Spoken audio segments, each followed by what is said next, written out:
Halo semuanya, nama saya Kenyatta Bintang dan pada kesempatan kali ini saya ingin mempresentasikan MVP saya yang bertemakan platform dukungan belajar yang membantu siswa dengan ADHD meningkatkan fokus dan organisasi belajar. Jadi yang pertama ada identifikasi masalah. Eh, Permasalahannya itu terletak pada gangguan eksekutif otak yang berkaitan dengan perencanaan. Jadi anak dengan ADHD itu mereka sering banget mengalami eh, kesulitan mengorganisasi tugas, mengatur prioritas, dan mengelola waktu secara efektif.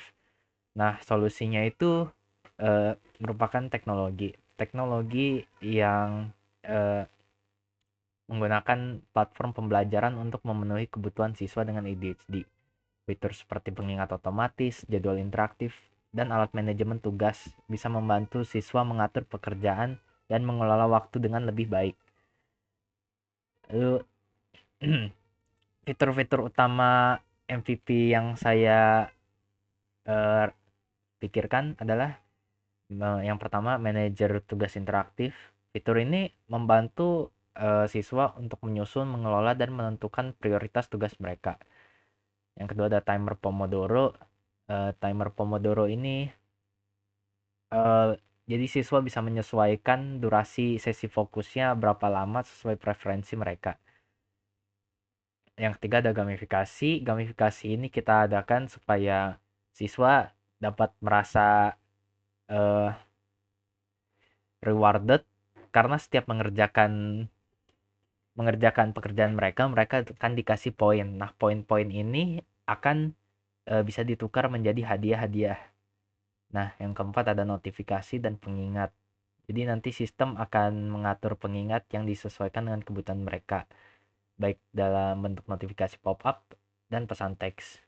Lalu selanjutnya ada fitur mode fokus. Mode fokus ini dia membatasi gangguan eksternal selama sesi belajar, kayak memblokir notif dan menghambat akses ke aplikasi lain.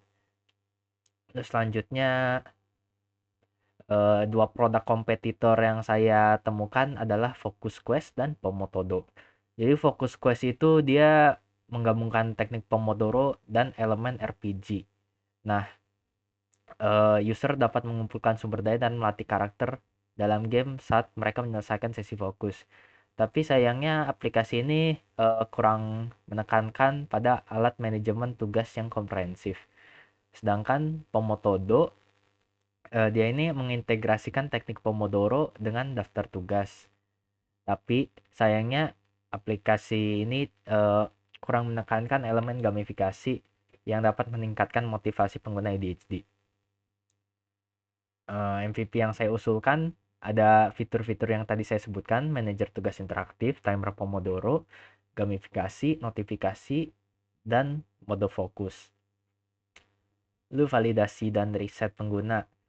Metodologi riset pengguna yang kita lakukan merupakan metodologi studi literatur. Karena metodologi ini menghemat waktu dan juga eh, dengan memanfaatkan penelitian yang sudah ada, proses validasi dapat dilakukan lebih efisien tanpa perlu mengumpulkan data primer. Respondennya, walaupun menggunakan studi literatur yang tidak langsung melibatkan responden, studi literatur akan difokuskan kepada dua ini, yaitu siswa dengan ADHD dan pendidik dan terapis. Lalu hipotesis utama, tiga hipotesis yang ingin saya uji dengan MVP ini. Hipotesis pertama, fokus dan waktu belajar. Dan hipotesis kedua, organisasi tugas. Hipotesis ketiga, motivasi dan keterlibatan. Ini merupakan user persona. Dia ada siswi, seorang siswi SMP, dan ini merupakan pengajar. User story map untuk 5 fitur utama. Jadi uh, user journey-nya ada 5, yaitu mulai dan persiapan belajar, fokus dan manajemen waktu, manajemen tugas dan organisasi, dan motivasi dan gamifikasi. Oh, ada juga user journey pemantauan dan dukungan guru. Lalu ini prioritas fitur-fitur yang menggunakan metode Moskow.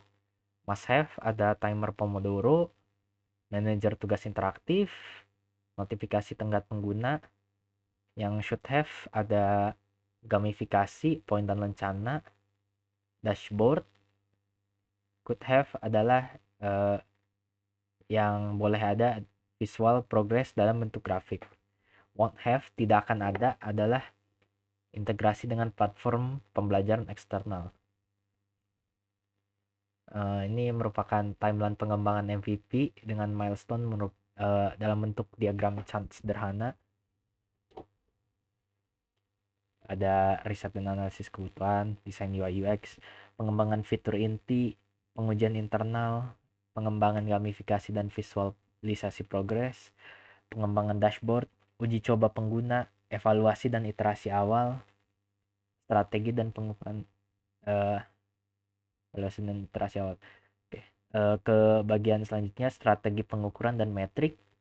Ini merupakan 5 metrik kunci untuk mengukur kesuksesan MVP. Pertama ada daily active user, task completion rate, session duration, retention rate, user satisfaction score. Selanjutnya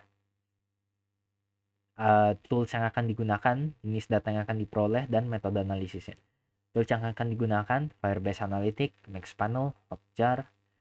Jenis data yang akan diprioritaskan, perilaku pengguna, keterlibatan pengguna, retensi pengguna, kinerja aplikasi, umpan balik pengguna. Dan metode analisis data menggunakan funnel analysis, cohort analysis, segmentasi pengguna, analisis umpan balik. Penggunaan hasil analisis untuk iterasi produk. Yang pertama ada identifikasi masalah, perbaikan UX, pengembangan fitur.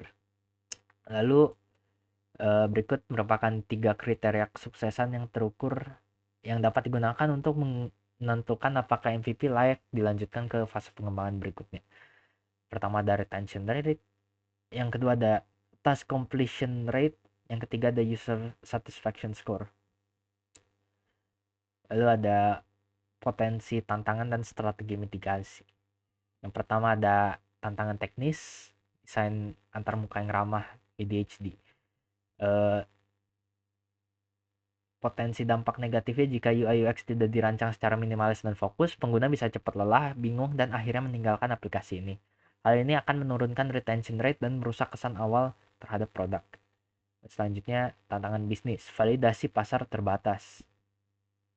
Potensi dampak negatifnya adalah tanpa validasi yang kuat, MVP bisa dianggap tidak layak dilanjutkan, padahal belum diuji cukup luas. Pendanaan atau dukungan eksternal bisa gagal diperoleh. Lalu strategi mitigasinya salah satunya desain antarmuka yang ramai ADHD, bisa lakukan benchmarking terhadap aplikasi yang ramai ADHD seperti Forest, Hibitika, atau Brili. Gunakan prinsip UX minimalis dan fokus tunggal per layar.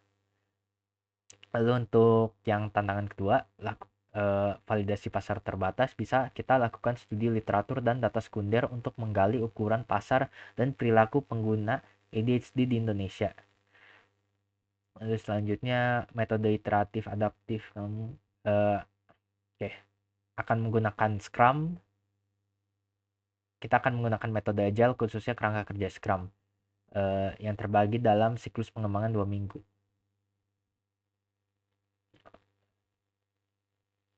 Ini merupakan wireframe-nya, tampilan wireframe serta dengan user flow. Versi lebih jelasnya bisa dilihat di link Figma ini. Ini terdapat apa aja? Ada splash screen, sign in, student homepage, task list, create task, detail tugas, point exchange reward, profile, setting, dan notification.